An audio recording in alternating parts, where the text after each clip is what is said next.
মেরুদণ্ড আছে, এজন্যই দাঁড়িয়ে আছে ইসি, বলছেন সচিব।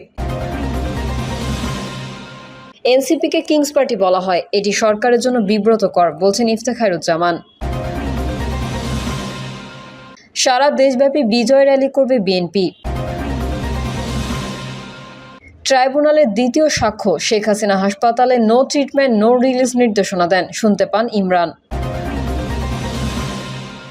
এবং সর্বশেষ জানাবো, ৪ঠা আগস্ট স্মরণে পতাকা মিছিল, বিএনপি জামাত ও এনসিপিকে বিভেদ বন্ধ করার আহ্বান এবি পার্টির। এতক্ষণ শুনছিলেন সংবাদ শিরোনাম, এবারে বিস্তারিত। তবে তার আগে অনুরোধ থাকবে আমাদের চ্যানেলটি সাবস্ক্রাইব করে বেল আইকনটি ক্লিক করুন।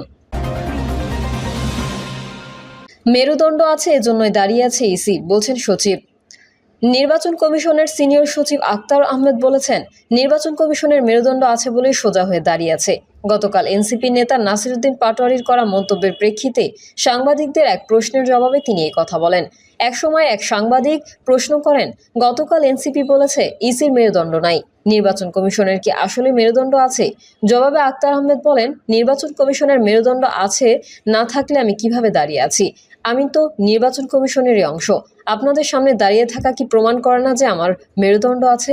নির্বাচনে বিদেশি পর্যবেক্ষক আসা প্রসঙ্গে তিনি বলেন, ইইউ পর্যবেক্ষণ টিম সেপ্টেম্বরের মাঝামাঝি সময় আসবে। এর মধ্যে 3 জন বিদেশি ও 4 জন স্থানীয় পর্যবেক্ষক থাকবেন। এটা আজ আমাদের জানানো হয়েছে। পররাষ্ট্র মন্ত্রণালয়ের মাধ্যমে এটা জেনেছি।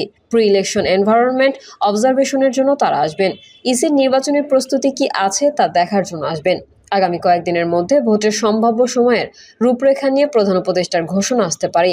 এমন পরিস্থিতিতে ইসির সার্বিক প্রস্তুতি সংবাদ সম্মেলনে তুলে ধরেন আক্তার আহমেদ। ডক্টর মোহাম্মদ ইউনূসের নেতৃত্বাধীন অন্তর্বর্তী সরকার সংস্কার সহ সব প্রস্তুতি শেষে আগামী রোজার আগে ফেব্রুয়ারির প্রথম ভাগে নির্বাচন করার ঘোষণা দিয়ে রেখেছেন। বিএনপি সহ কয়েকটি রাজনৈতিক দল একই সময়ের মধ্যে নির্বাচনের সুনির্দিষ্ট সময়সীমা ও তফসিল ঘোষণার দাবি জানিয়ে আসছে। এনসিপিকে কিংস পার্টি বলা হয়, এটি সরকারের জন্য বিব্রতকর, বলছেন ইফতেখারুজ্জামান। ট্রান্সপারেন্সি ইন্টারন্যাশনাল বাংলাদেশের নির্বাহী পরিচালক ইফতেখারুজ্জামান বলেছেন, এনসিপিকে কিংস পার্টি বলা হয়, এটি সরকারের জন্য যেমন বিব্রতকর, কিংস পার্টি বলে যাদেরকে বলা হচ্ছে তাদের জন্য বিব্রতকর। টিআইবি আয়োজিত এক সংবাদ সম্মেলনে এই কথা বলেন ইফতেখারুজ্জামান। তিনি বলেন, এটা আপনি আমি সবাই জানি, গোপন করার কিছুই নাই। জাতীয় নাগরিক পার্টি, তার সম্পর্কে বলা হয়েছে কিংস পার্টি। এর সাথে সহযাত্রী বা সহযোদ্ধা হিসেবে যারা আছে তাদের মধ্যে 2 জন বোধহয় এখন সরকারে আছেন। সেই হিসেবে কিংস পার্টি হিসেবে অভিহিত করা হয়। নিশ্চয়ই এটি সরকারের জন্য যেমন বিব্রতকর, কিংস পার্টি বলে যাদেরকে বলা হচ্ছে তাদের জন্য বিব্রতকর। সারা দেশব্যাপী বিজয় র্যালি করবে বিএনপি। আওয়ামী ফ্যাসিবাদ পতনের স্মারক হিসেবে আগামী 5 ও 6 আগস্ট দেশব্যাপী বিজয় র্যালি করবে বিএনপি। সোমবার বিএনপির পক্ষ থেকে গণমাধ্যমে পাঠানো এক সংবাদ বিজ্ঞপ্তিতে জানানো হয় এই তথ্য। বিজ্ঞপ্তিতে বলা হয়, আগামী 5 আগস্ট দেশের সব থানা উপজেলা ও 6 আগস্ট সব জেলা মহানগরে র্যালি অনুষ্ঠিত হবে। তবে ঢাকায় কেন্দ্রীয় কর্মসূচির অংশ হিসেবে আগামী বুধবার দুপুর 2টায় নয়াপল্টনে দলটির কেন্দ্রীয় কার্যালয়ের সামনে থেকেও বিজয় র্যালি বের হবে। ঢাকাবাসী সহ বিএনপি এবং এর অঙ্গ ও সহযোগী সংগঠনের নেতাকর্মীদের যথাসময়ে এই র্যালিতে যোগ দিতে আহ্বান জানিয়েছেন দলটির সিনিয়র যুগ্ম মহাসচিব অ্যাডভোকেট রুহুল কবির রিজভী। ট্রাইব্যুনালের দ্বিতীয় সাক্ষ্য, শেখ হাসিনা হাসপাতালে নো ট্রিটমেন্ট নো রিলিজ নির্দেশ দেন, শুনতে পান ইমরান।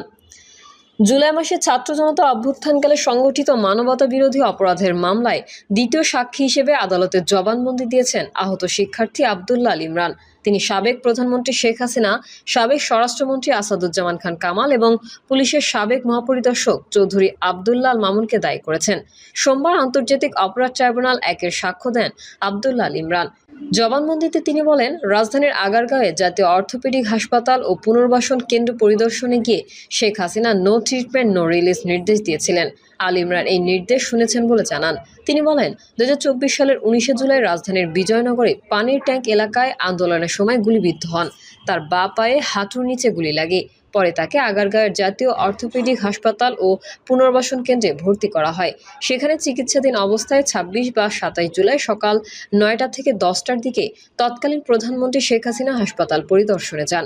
ইমরান জানান, শেখ হাসিনা তার কাছে এসে কথা বলেন। তিনি শেখ হাসিনাকে ম্যাডাম বলে সম্বোধন করলে আপা শেখ হাসিনা বলেন, আমাকে আপা বলো। ইমরানের ভাষ্যমতে কথোপকথনের এক পর্যায়ে শেখ হাসিনা জানতে পারেন তিনি একজন আন্দোলনকারী। এরপর তাকে জিজ্ঞেস করেন, পুলিশ তোমাকে গুলি করেছে? ইমরান উত্তরে বলে, হ্যাঁ, সরাসরি পুলিশ গুলি করেছে, তবে পুলিশের পোশাক পরা কারা ছিল সেটা শনাক্ত করতে পারেনি।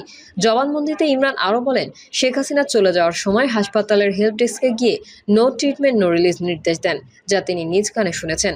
তবে সে সময় তিনি এই কথার অর্থ বুঝতে পারেননি। পরে দেখা যায় তার সময় মতো অস্ত্রোপচার হয়নি, প্রয়োজনীয় ওষুধও হাসপাতাল থেকে পাওয়া যাচ্ছিল না। তার বাবা তাকে ছাড়িয়ে নিতে চাইলেও সম্ভব হয়নি। তখন তিনি বুঝতে পারেন নির্দেশটির অর্থ তাকে চিকিৎসা না দিয়ে হাসপাতালে আটকে রাখা। এমনকি তার পা কেটে তাকে কারাগারে নেওয়ার প্রস্তুতি চলছিল বলে দাবি করেন তিনি। এই ঘটনার জন্য শেখ হাসিনা, আসাদুজ্জামান খান কামাল ও চৌধুরী আবদুল্লাহ মামুনকে সরাসরি দায়ী করেন ইমরান। গতকাল মামলাটির প্রথম সাক্ষী হিসেবে জবানবন্দি দেন মাইক্রোবাস চালক খোকন চন্দ্র বর্মন।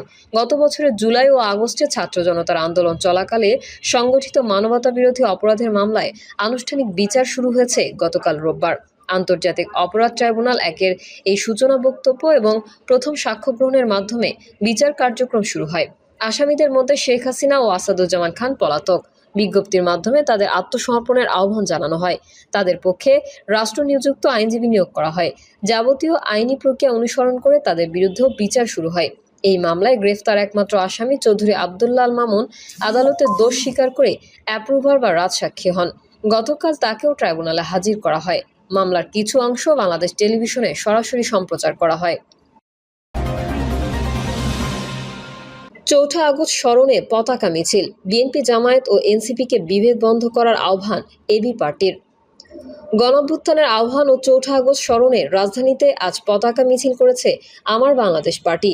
মিছিল পূর্ব সমাবেশে দলের চেয়ারম্যান মুজিবুর রহমান মঞ্জু বলেন, গণঅভ্যুত্থানে দলের ব্যানারে না হলেও নির্দলীয় অবস্থান থেকে সর্বোচ্চ সমর্থন ও ভূমিকা রেখেছে বিএনপি, জামায়াত সহ বেশ কয়েকটি রাজনৈতিক দল। তাদের শত শত নেতাকর্মী শাহাদত বরণ করেছেন ও হাজার হাজার সমর্থক আহত পঙ্গু হয়েছেন। কিন্তু এখন কোন দলের অবদান বেশি তা নিয়ে তারা পরস্পরকে আক্রমণ করে কথা বলছেন। তিনি বলেন, ও জাতির কল্যাণে বিএনপি, জামায়াত ও এনসিপিকে বিভেদ বন্ধ করার আহ্বান জানান তিনি।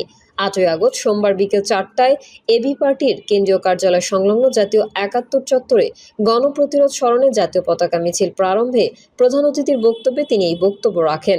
মুজিবুর রহমান মঞ্জু আরও বলেন, গত বছরের জুলাইয়ের শুরু থেকে এবি পার্টি সহ কয়েকটি দল দলীয় ব্যানারে বৈষম্য বিরোধী আন্দোলনের সমর্থন দিয়েছে। 4 আগস্ট দলের সাধারণ সম্পাদক ব্যারিস্টার ফুয়াদ দলীয় কার্যালয়ে আয়োজিত সংবাদ সম্মেলন থেকে ছাত্রদের আহ্বানে দেশবাসীকে ঢাকামুখী হওয়ার আহ্বান জানিয়েছিলেন। জুলাই আগস্ট জুড়ে এবি পার্টি প্রকাশ্য দলীয় ব্যানারে রাজপথে সংগ্রাম করেছে, রক্ত দিয়েছে, কারা নির্যাতন ভোগ করেছে। আমাদের অংশগ্রহণ ছিল দলগত, তবে আমরা মনে করি আমাদের অবদান অতি ক্ষুদ্র ও নগণ্য। বিএনপি, জামায়াত ও এনসিপির নেতাকর্মীরা নির্দলীয় পরিচয়ে সবচাইতে বেশি ত্যাগী অবদান রেখেছে এই অভ্যুত্থানে। কিন্তু এখন তারা দলীয়ভাবে ক্রেডিট নিতে গিয়ে বিবাদে জড়াচ্ছেন, যা মোটেও কাঙ্ক্ষিত নয়। তিনি বলেন, দলীয়ভাবে এনসিপি কোনো অবদান দাবি করতে পারবে না, কারণ এনসিপির জন্ম হয়েছে অভ্যুত্থানের পর। এনসিপির নেতৃত্বে এখন যারা আছেন তাদেরকে গণঅভ্যুত্থানের মূল নেতা উল্লেখ করে তিনি বলেন, অবদানের বিতর্কে জড়িয়ে কেউ কাউকে আপোষকামী বা সাবেক ছাত্রলীগ বলে সম্বোধন করা উচিত নয়। তিনি দেশ ও জাতির কল্যাণে বিএনপি, জামায়াত ও এনসিপিকে এ জাতীয় বিভেদ বন্ধ করার আহ্বান জানান। দলের সাধারণ সম্পাদক ব্যারিস্টার ফুয়াদ বলেন, জুলাই ঘোষণাপত্র যদি সকল রাজনৈতিক দলের অংশগ্রহণ ও আলোচনার মাধ্যমে প্রণয়ন হতো তাহলে এটি একটি ঐতিহাসিক দলিলে পরিণত হতো, কিন্তু তা না করে একতরফাভাবে এটি উপস্থাপন করাটা শোভনীয় হচ্ছে না। আমরা জানি না এটি কোথায়, কার মাধ্যমে এবং কি প্রক্রিয়ায় চূড়ান্ত করা হয়েছে। জুলাই সনদ প্রায় প্রস্তুত, সেটি কিভাবে বাস্তবায়ন করা হবে সেই রূপরেখা আমাদের জানানো হয়নি। সুতরাং জুলাই সনদকে কার্যকর করতে হলে আগে তার বাস্তবায়নের প্রক্রিয়া সুস্পষ্টভাবে নির্ধারণ করতে হবে।